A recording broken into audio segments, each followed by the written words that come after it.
El sentimiento implacable e insobornable descrito en una hoja de papel amarilla, arrugada y manchada, hizo que el mundo se paralizara por completo. Una lágrima se escapó, acarició mi rostro y descendió, lenta, dolorosa y cálida.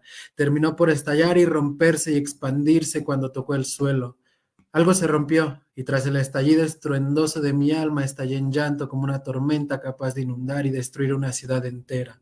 La hoja, amarilla y amarga, lloró, lloró, mezclando sus lágrimas con su propia tinta para dejar que se expandiera por su cuerpo arrugado, quebrado y frágil, manchándose.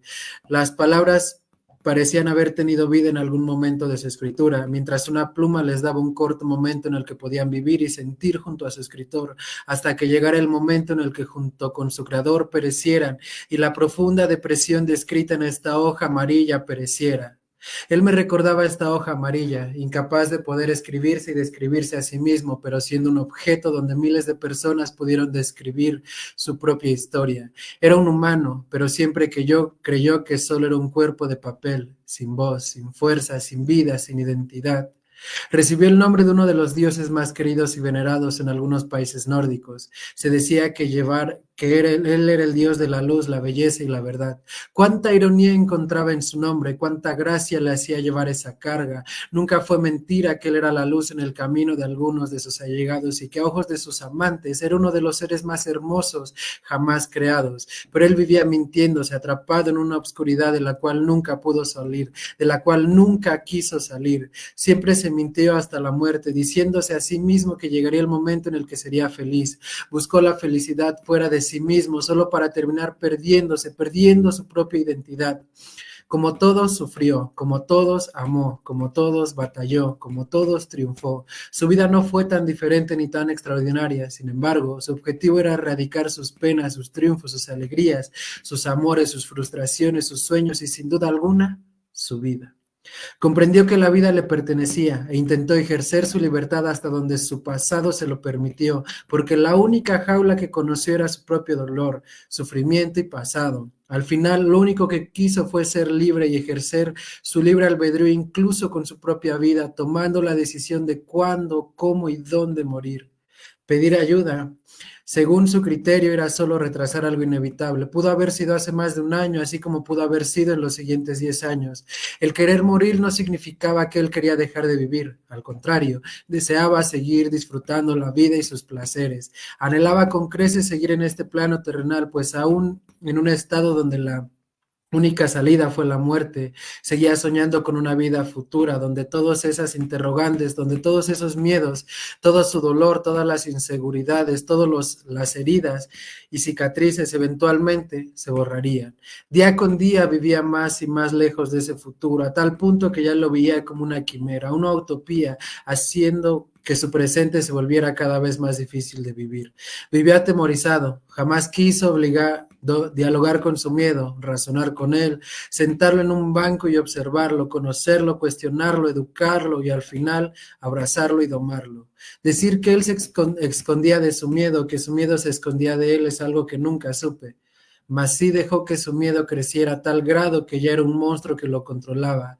Él miraba con nostalgia y envidia y recelo a aquellos que habían dominado sus miedos y vivían libres. El vivir envuelto en miedo no le atormentó tanto hasta que se dio cuenta que existía una vida donde no había esos monstruos tan irracionales, y fue ahí cuando, triste y decepcionado de sí mismo, se proclamó cobarde.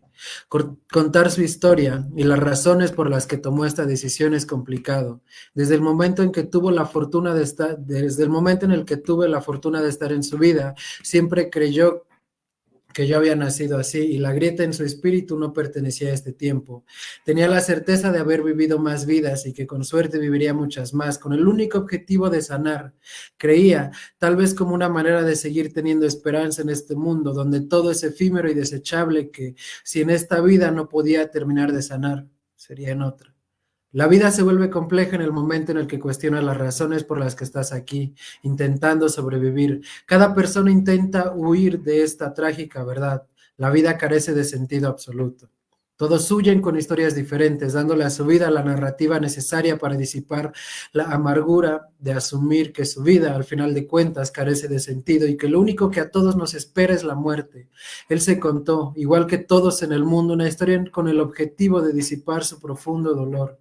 Siempre dijo que había más vidas frente a él y detrás suyo y que él ya había recorrido más vidas en su camino, que su objetivo era aprender del amor, del desamor, del sufrimiento, de la ira, de la soledad, de las compañías, de sus amistades, de sus enemigos. Se convirtió en alguien analítico, pero fuertemente sensible. El creer que había más vidas detrás y delante suyo le traía paz. ¿Juzgar a alguien por tener paz es sensato? Desde el día que yo lo conocí me trató con una familiaridad extraña, como si ya me hubiera conocido de mucho tiempo atrás. Yo me sentía extrañamente cómoda en su compañía, pues según él, esta no era la primera vez que nos encontrábamos. Me dijo que yo era un pájaro hermoso que le estaba enseñando a volar y yo, sin saber el porqué de ese sobrenombre, lo tomé como algo irrelevante. Con el tiempo entendí por qué.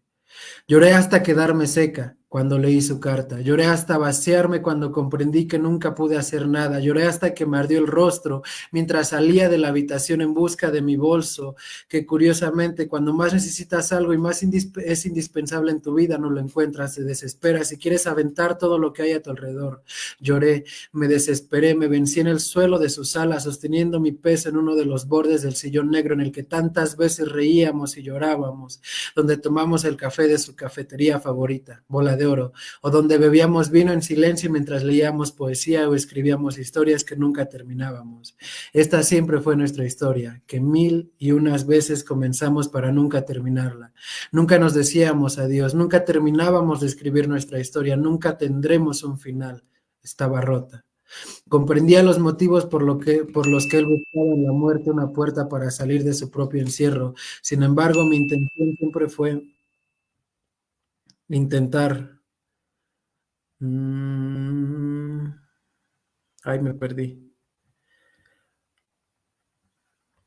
Comprendía los motivos que él busca. Ajá.